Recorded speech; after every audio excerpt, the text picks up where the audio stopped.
बंधु मैंने 2025 मसीह पड़ाक जाउथिबा महाशिवरात्रि कौन साधारण महाशिवरात्रि नुहे।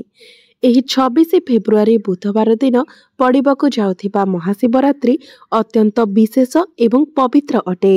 तो आपणको एही दिन एही तीनोटी कार्य करिनेबार अछि। जदि आपण एही पवित्र महाशिवरात्रि दिन एही तीनोटी कार्य करिनेउछंती तो निश्चित रूप से आपणक सहित आपणक परिवारर मध्य मंगल हेबो। एहा सहित आजिर एही भिडियो रे आमे माने जानिबा जे महाशिवरात्रि दिन आपण एपरि एक केउ जिनिस शिवलिंग रे चढ़ाइबा द्वारा आपणकर जन्म जन्मांतरर दारिद्र्य दूर होई जिवो। एहा सहित आपणकर समस्त मनस्कामना मध्य पूर्ण होई जिवो। एहा सहित महाशिवरात्रि दिन आपण एही जिनिस मध्य निज घर को नहीं आसंतु एवं शिवलिंग उपरे एही जिनिस को आपण अर्पण करि दियंतु। कुहा जाए जे जदि महादेवंक उपरे एही विशेष जिनिस अर्पण करा जाए तो आपणकर समस्त मनस्कामना एवं इच्छा पूर्ण होइथाए। एवं शिवरात्रि पूर्वरु ही जदि आपण शिवरात्रि रो व्रत रखुछंती तो गोटिए कथा आपण भल भाबरे ध्यान रखिबा उचित। किछि एपरि कार्य रही थाए जो कार्य गुड़िक आपण शिवरात्रि आसीबा पूर्वरु ही बंद करिदेबा उचित, नचेत आपण को बहुत क्षतिर सामना करने को पड़ी थाए। बंधु माने महाशिवरात्रि व्रतटी आमे एथिपाई पालन करिथाउ कारण मान्यता रही जे एही दिन प्रभु भोला शंकर आमर समग्र सृष्टि को रक्षा करबा पाई एही दिन हलाहल को पान करथिले एवं प्रभु शिव शंकर को हलाहलर ज्वालारू बचाइबा पाई समस्त देवी देवता माने एही दिन उजागर करथिले। सेथिपाई आमे समस्ते एही दिन उजागर व्रत करिथाउ। तेबे एही महाशिवरात्रि दिनटी को बहुत ही शुभ एवं फलदायी बोली माना जाए। धार्मिक मान्यता अनुसार एही दिन प्रभु भोला शंकर एवं माँ पार्वती पूजा करने द्वारा व्यक्तिर समस्त दुखर नाश होइथाए। एहा सहित आपणक जीवन रे सुख समृद्धि मध्य वृद्धि होइथाए।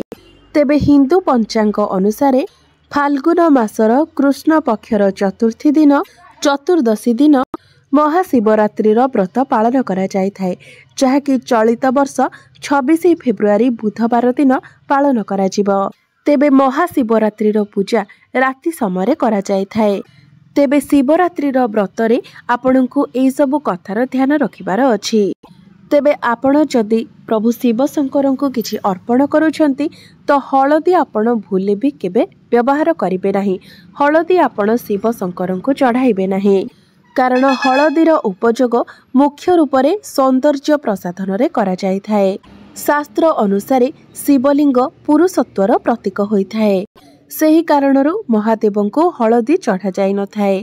एहा व्यतीत प्रभु शिव शंकर को लाल रंगर फूल मध्य अर्पण करा जाय न थाए किंबा केतकीर फूल मध्य प्रभु शिव शंकर को अर्पण करा जाय न थाए।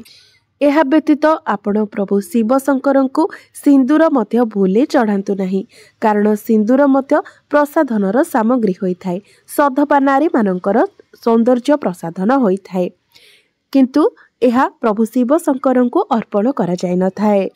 आमर धराधाम रे प्रभु शिव शंकर जोग मुद्रा रे रही थांती, सेथिपाई भूले भी केबे आपण प्रभु शिव शंकर को सिंदूर अर्पण करबा उचित नुहे।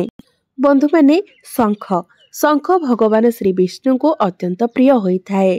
मात्र प्रभु शिव शंकर शंखचूड़ नामक राक्षसर वध करथिले। सेथिपाई प्रभु शिव शंकरंकर पूजारे शंख को वर्जित माना जाय थाए। बंधु माने प्रभु भोला शंकरंकर अभिषेक करा जाय थाए। घी क्षीर महू दही गंगाजल ए सबुरे प्रभु भोलानाथंकर अभिषेक करा जाय थाए। मात्र भूले भी केबे आपण नड़िया पानी रे प्रभु शिव शंकरंकर अभिषेक कराइबे नहीं। आपण जेतेबेले नड़िया नेकी जाउछंती एवं नड़िया भांगुछंती तो सेही पानी को केबे भी आपण शिवलिंग उपरे ढालिबे नहीं। नड़िया को माँ लक्ष्मीकर स्वरूप बोली माना जाय थाए। नड़िया को श्रीफल कहा जाय थाए। सेथिपाई प्रत्येक शुभ कार्य नड़िया को प्रसाद भाव ग्रहण करा जाय थाए। मात्र प्रभु शिव शंकर को नड़िया अर्पण करबा परे ताहा प्रसाद रूप में ग्रहण करा जाय न थाए। सेथिपाई प्रभु शिव शंकर उपरे नड़िया पानी चढ़ाइबा उचित नुहे। यह परे हेउची तुलसी। तुलसी पत्र मध्य प्रभु शिव शंकर को अर्पण करा जाय न थाए कारण तुलसींकर स्वामी जलंधर को प्रभु शिव शंकर वध करथिले। तुलसी वृंदा रूपरे जलंधरर पत्नी थिले एवं जेतेबेले प्रभु शिव शंकर जलंधरर वध करथिले सेतिपाई वृंदा प्रभु शिव शंकर को अभिशाप देथिले। एही कारणरू प्रभु शिव शंकर को तुलसीर पत्र अर्पण करा जाय न थाए। आपण जदि महाशिवरात्रि दिन प्रभु महादेवंकर उपासना करती तो व्यक्तिर समस्त मनस्कामना पूर्ण होइथाए। विवाह बाधार निवारण एवं आयु रक्षा पाई एही दिन प्रभु शिव शंकरंकर उपासनार अधिक महत्व रही थाए। एही दिन व्रत उपवास मंत्र जप तथा रात्रि जागरणर विशेष महत्व रही थाए। तेबे शिवरात्रि रे आपण केउ सबु जिनिसर विशेष प्रयोग करिबा उचित। बंधु माने आपण माने समस्ते जानती प्रभु शिव शंकर को बेलपत्र बहुत अधिक प्रिय होता है एवं प्रभु शिव शंकर को बेलपत्र अर्पण करने द्वारा व्यक्तिर समस्त मनस्कामना पूर्ण होता है। तेबे आपण बेलपत्र अर्पण करने समय यही कथार ध्यान रखिबे जे बेलपत्र जेमिति चिरा किंबा फटा होई न थाए। संपूर्ण भल बेलपत्र आपण प्रभु शिव शंकर को अर्पण करिवे एवं जो बेलपत्र आपण अर्पण करुछंती डेम्फ सहित केबे भी अर्पण करिवे नहीं। डेम्फ को छिंडाई देबे, पानी रे भल भाबरे ताकू धोई नेबे एवं जेतेबेले आपण शिवलिंग रे बेलपत्र चढ़ाउछंती तो बेलपत्र को सर्वदा ओलटा करी चढ़ाइबे एवं जदि आपण पारिबे तो आपण जेतिटी बेलपत्र प्रभु शिव शंकर को अर्पण करुछंती प्रत्येकटी बेलपत्र उपरे आपण चंदन एवं केसर रे ओम श्रीराम लिखि सही बेलपत्र को आपण शिवलिंग रे चढ़ाइबे। एपरि करिबा द्वारा आपणकर मनस्कामना खूब शीघ्र पूर्ण होइथाए। यह सहित आपण महाशिवरात्रि दिन प्रभु शिव शंकर को जलाभिषेक मध्य करिपारिबे। शिवरात्रि दिन उजागर आपणको अधिक फलदायी होइथाए।